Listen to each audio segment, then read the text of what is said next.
رکھیں کہ عید میں خطبہ عید کی نماز کے بعد ہوتا ہے، جمعہ میں پہلے ہوتا ہے اور عید میں عید کی نماز کے بعد ہوتا ہے، لہذا سب کھڑے ہوں گے، صف وغیرہ سیدھی کریں، اس کے بعد نیت کریں گے۔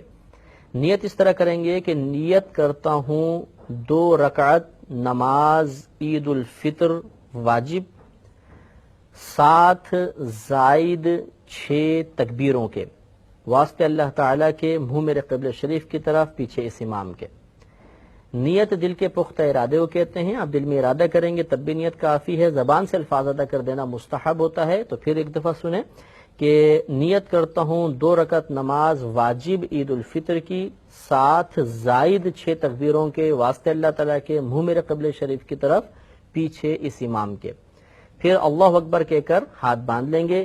یاد رکھیں کہ مقتدی بھی اتنی آواز سے اللہ اکبر کہے گا کہ اپنے کان سنیں گے، اور پھر ثنا پڑھی جائے گی، یعنی سبحانک اللہم و بحمدک۔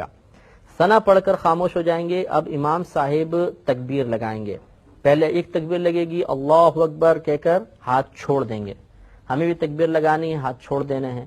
پھر دوسری تکبیر لگائیں گے، پھر ہاتھ چھوڑ دیں گے، پھر تیسری تکبیر لگائیں گے اور ہاتھ باندھ لیں گے۔ گویا کہ یہاں تک 4 تکبیریں ہوئیں۔ پہلی تکبیر جب ہم نے لگائی تو اس کے بعد ثنا پڑھی، پھر دوسری اور تیسری تکبیر لگا کر ہاتھ چھوڑ دیے، چوتھی تکبیر میں ہم نے پھر ہاتھ باندھے، یعنی چوتھی تکبیر کے بعد ہاتھ باندھ لیے۔ اب الحمد شریف ہوگی، سورت پڑھی جائے گی، رکوع سجود ہوگا، اگلی رکعت کے لیے امام صاحب کھڑے ہوں گے۔ اگلی رکعت میں پہلے قراءت ہوگی، اس کے بعد تکبیرات ہوں گی۔ اب امام صاحب قراءت کریں گے، الحمد پڑھی، سورت پڑھی، اب 3 لگاتار تکبیریں ہوں گی، اور ان تینوں تکبیروں میں کانوں تک ہاتھ اٹھا کر چھوڑ دینا ہے، رکوع میں نہیں جانا۔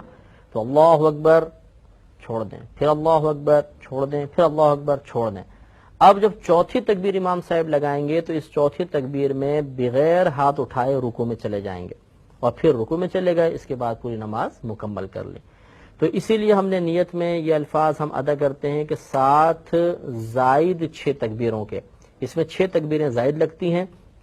چنانچہ پھر ایک دفعہ سماعت فرمائیں کہ پہلے ہمیں تکبیر لگانی ہے، اس کے بعد ثنا پڑھنی ہے، پھر لگاتار 2 تکبیروں میں کانوں تک ہاتھ اٹھا کر چھوڑ دینا ہے، اس کے بعد ایک اور تکبیر لگانی ہے، اس کے بعد ہاتھ باندھ لیں گے، پھر قراءت ہوگی، رکوع ہوگا، سجود ہوں گے۔ اگلی رکعت میں پہلے قراءت ہوگی، اس کے بعد 3 لگاتار تکبیرات ہوں گی، اور اس میں کانوں تک ہاتھ اٹھا کر چھوڑنا ہے۔ چوتھی تکبیر میں بغیر ہاتھ اٹھائے رکوع میں چلے جانا ہے، اور پھر بقیہ نماز کو مکمل کر لینا ہے۔ نماز مکمل ہو جانے کے بعد خطبہ سننا چاہیے، لیکن فرق یہ ہے کہ جمعے کا خطبہ سننا مطلب واجب ہوتا ہے جمعے میں، بلکہ خود جمعے کی ادائیگی کے لیے شرط ہوتا ہے، اور اس کا خطبہ ادائیگی کے لیے شرط نہیں ہوتا۔ اگر کسی نے خطبہ نہیں بھی پڑھا تو عید کی نماز ہو جائے گی۔ بہرحال خطبہ خوب غور سے سنیں، اور اس کے بعد پھر آپس میں مصافحہ وغیرہ کریں، گلے ملیں، اور اپنے گھر پہ واپس تشریف لے آئیں۔